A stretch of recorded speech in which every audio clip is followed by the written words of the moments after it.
অভিজিৎ মিশ্র। হ্যাঁ, আমি আপনাদের একটা দৃশ্য দেখানোর জন্য আসলাম।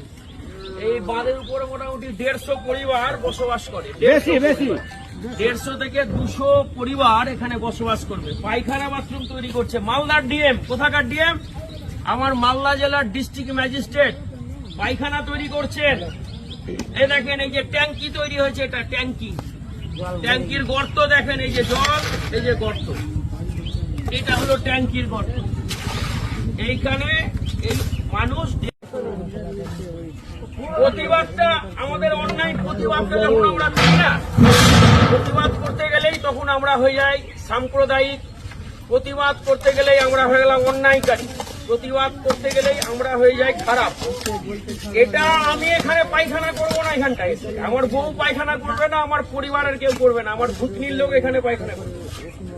মনে হচ্ছে যে এই জায়গাটা পায়খানা করার মতো পরিবেশ?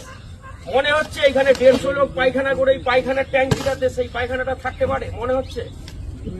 এই প্রতিবাদটা আমি করি অভিজিৎ মিশ্র, এটা হচ্ছে আমার অপরাধ। কখনো পুলিশ দিয়ে আমার গাড়ি আটকাবে, কখনো আমাদের বিধায়িকা আমাকে গাল দিবে, বাচ্চা ছেলে, অন্যায় অনেক কিছু গাল দিবে। তা আমি আজকে আমার মানিকচকের বিধায়িকার কাছে অনুরোধ করবো, এইটা আসুন দেখে যান। এই যে মাটির উপরে, এই যে মাটির উপর এখানে মিস্ত্রি ঢালাই করছে।